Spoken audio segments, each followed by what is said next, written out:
This is my second attempt at doing this review after Thursday's failure.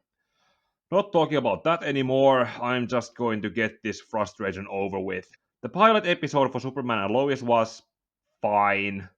It was nothing special, it was just fine. Superman and Clark Kent were portrayed averagely by Tyler Hoechlin, with the opening montage being obviously done as romanticized nostalgia.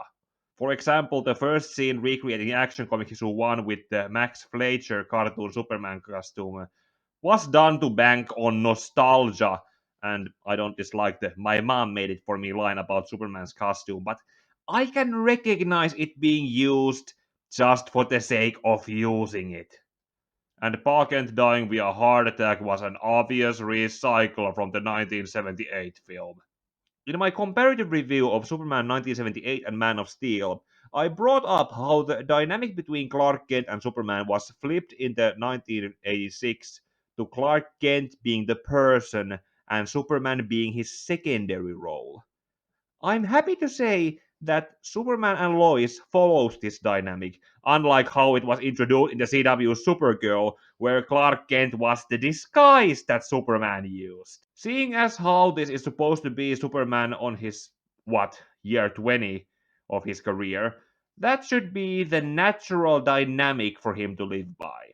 There is also a rather weird factor in it where Superman is not apparently aging, so the women in his life, like Lois Lane and Lana Lang, are shown as visibly older women than he is supposed to be. This makes Lois Lane look like a believable career woman, but also like a cougar married to a younger man. And the impression I got from Lana Lang was that she was that sweet old aunt who talks sweetly down on her nieces and nephews. Lois on her own is not written or portrayed badly, but I kind of have a bitter taste on having Bitsy Tulok playing her after having seen her in Grimm previously.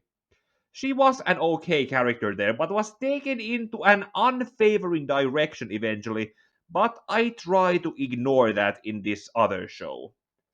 She is written well enough to be both a good wife and a good mother, but also has her journalistic side represented well when she smells something rotten in the bank statements for the Kent farm in Smallville.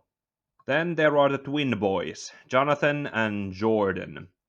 One of them is obviously named after the DC Rebirth Superboy, but it seems like they are both supposed to be playing the different versions of him.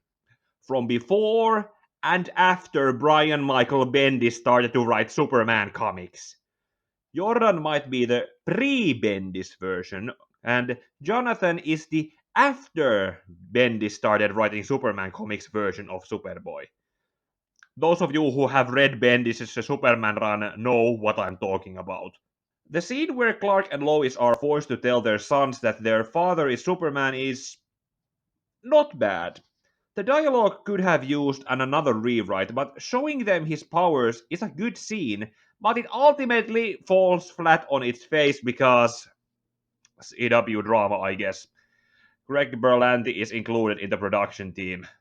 The basic plot of the episode, however, starts with Clark having the worst day of his life so far, with him getting fired from the Daily Planet due to layoffs, and with Ma Kent dying while he is on the phone with her. This is what prompts the family to move back to the Kent farm in Smallville. There is also a villain dressed as the Doom Guy, who I initially assumed to be either the Eradicator due to his knowledge of Kryptonian language and calling Superman Kal-El, or it could have been Ulysses because of his dialogue mentioning that he has the same origin as Superman. By the end of the episode, it is also revealed that only one of the twin boys has powers, as in having super durability, and was protecting his brother earlier when they should have gotten hurt. I could see this going forward similarly as in Superman Batman Generations Elseworld story, where one of Superman's sons was exposed to the cold kryptonite when Lois Lane was pregnant with him, and was born powerless because of it, which then led to him being manipulated into becoming a villain. It could go that way or another way. Otherwise, the pilot episode was not that bad, as my only major problem was the immersion breaking moment where one of the boys was shown playing Injustice 2 video game, which should not exist in the show's universe for obvious reasons. But that is my overall opinion on this pilot episode.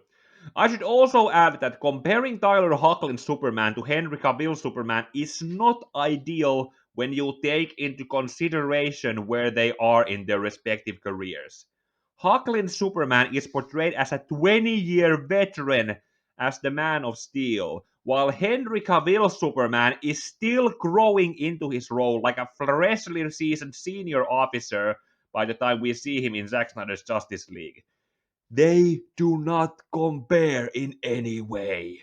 And that was my second attempted review of Superman and Lois pilot episode after the first attempt failed miserably with broken audio and other failures. I am not sure if I'll review the next episode, but now I need to start turning my BVS Unbiased Reviews fifth part from a script into a video form. And I will not be doing that with a face camera. Like the video if you found it good, comment what you think, share the video if you bother, and subscribe for my next videos. And may your heart be your guiding key.